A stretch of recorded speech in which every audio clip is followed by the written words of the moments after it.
रायबरेली में उत्तर प्रदेश के मुख्यमंत्री योगी आदित्यनाथ के जाने के बाद रायबरेली के विकास के लिए लगातार भारतीय जनता पार्टी कार्य करने में जुटी है। रायबरेली शिवगढ़ में उद्यान एवं प्रसंस्करण विभाग उत्तर प्रदेश द्वारा आयोजित एवं एकीकृत विभाग मिशन योजना के अंतर्गत हाईटेक वेजिटेबल सीडलिंग प्रोडक्शन इकाई का भूमि पूजन का कार्यक्रम हुआ संपन्न, जिसमें मुख्य अतिथि के रूप में राज्य मंत्री स्वतंत्र प्रभार माननीय दिनेश प्रताप सिंह ने के द्वारा हुआ। इस बागवानी के शिलान्यास भूमि पूजन से शिवगढ़ क्षेत्र में एक नई खुशी की लहर दौड़ गई।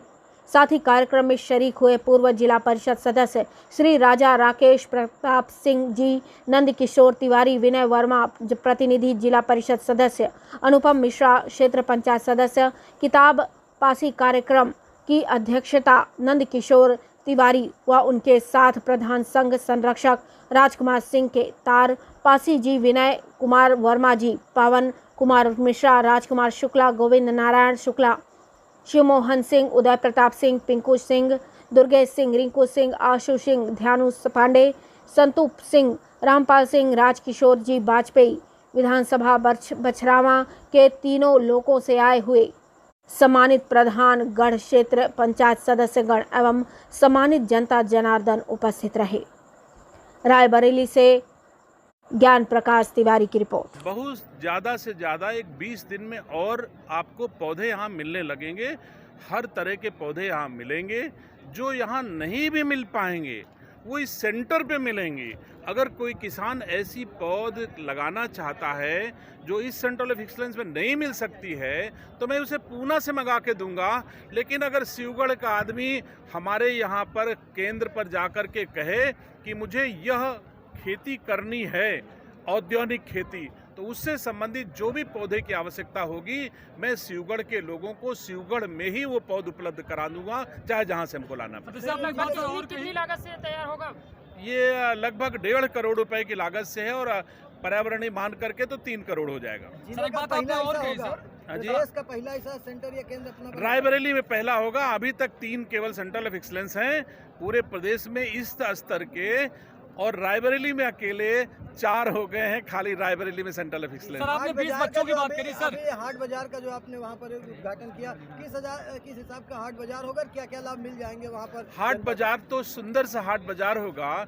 ऐसे बाजार में अभी मान लो कोई भी सब्जी विक्रेता जाता है तो पानी बरसने लगा, वो परेशान हो जाता है, धूप हो गई तो बिक्री नहीं हो पाती। ऐसे में खरीदार और विक्रेता दोनों को नुकसान होता है, तकलीफ होती है। उनकी सुविधा के लिए हमने सुंदर सा हाट पैड बनवाया है जिसमें मल्टीपर्पज लोगों की समस्या सॉल्व हो जाएगी।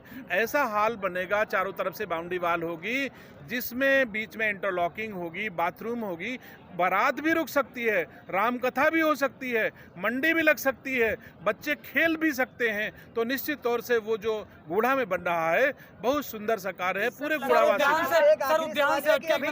योजनाएं आती हैं, बड़े बड़े प्रोजेक्ट बनते हैं, बड़े बड़े वो बनते हैं, लेकिन धरातल पे नहीं चलती है मानक के हिसाब से। रायबरेली तो क्या उसी तरह होगा कि ये एक इतिहास लिखा जाएगा कि वास्तव में जिसका आपने शिलान्यास किया, जो वहाँ पर आप जा रहे हैं, जो उद्यान बनेगा, जो भी होगा, तो उसका लाभ मिलेगा, वास्तव में चलेगा? मैं समझता हूँ अभी इसी समय मैं आपके मीडिया के लोगों को हमारे धन की स्वीकृति जो विभागों द्वारा जारी की गई है, मैं इस समय संवैधानिक पद पर हूँ।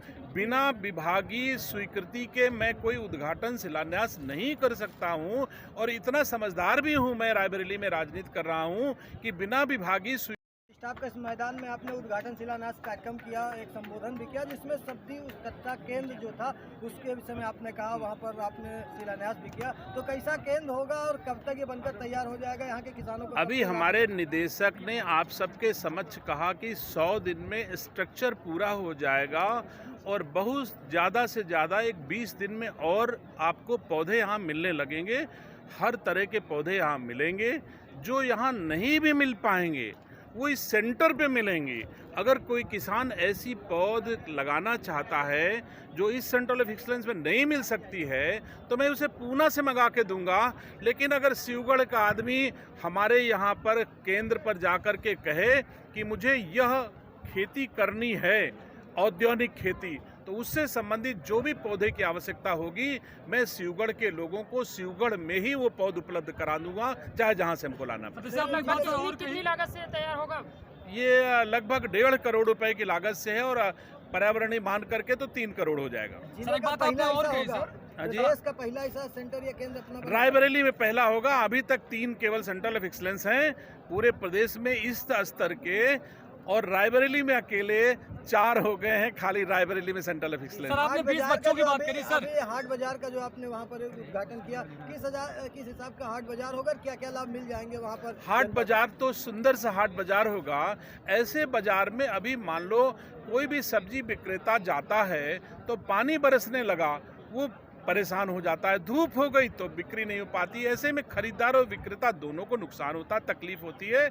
उनकी सुविधा के लिए हमने सुंदर सा हाट पैड बनवाया है जिसमें मल्टीपर्पज लोगों का की समस्या सॉल्व हो जाएगी।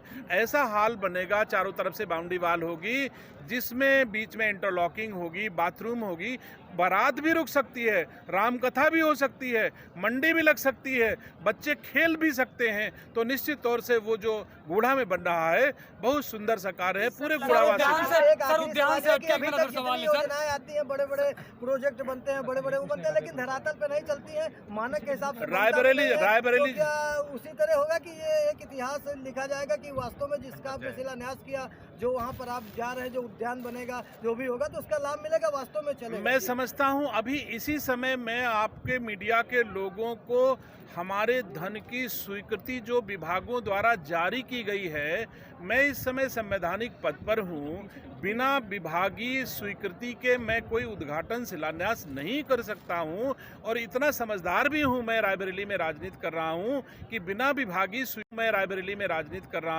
कि बिना विभागीय स्वीकृति के, बिना वित्तीय प्रशासकीय स्वीकृति के मैं कोई उद्घाटन शिलान्यास नहीं कर सकता सर, आखिरी हूं। सवाल मैं सर, मेरे मेरा दोनों विषयों की स्वीकृति, वित्तीय स्वीकृति दोनों को जारी हो गई है, तो इसमें ना होने की कोई गुंजाइश नहीं है। सर, जहां आखिरी सरकार सवाल एक सर, लगातार सर, जैसे कि किसानों की जानवर आय दोगुनी सर- करने की बात कर रहे हैं, लेकिन क्षेत्र के किसानों के आवारा पशुओं की समस्या से मैं 4 गुनी आय करने का प्रयास कर रहा हूं। क्षेत्रीय जान छुट्टा निराश्रित गौवंश के लिए इस विकास खंड में दिनेश सिंह ही अकेला व्यक्ति है जिसने यहाँ पर एक आवारा पशुओं के लिए गौशाला बना करके आपके दर्द में मलहम लगाने का काम किया है। सब कुछ नहीं कर पाए, कुछ हल तो करने का प्रयास किया है। इसके अलावा जो लोग यहाँ राजनीति करते हैं, जो लोग यहाँ से वोट लेकर के दिल्ली में बैठे हैं, जरा उनसे पूछो कि शिवगढ़ के निराश्रित गौवंश के लिए उन्होंने क्या किया। हमने तो कुछ ना कुछ शिवगढ़ वासियों के लिए किया। एक गौशाला बना करके आपको दी कि छुट्टा जानवर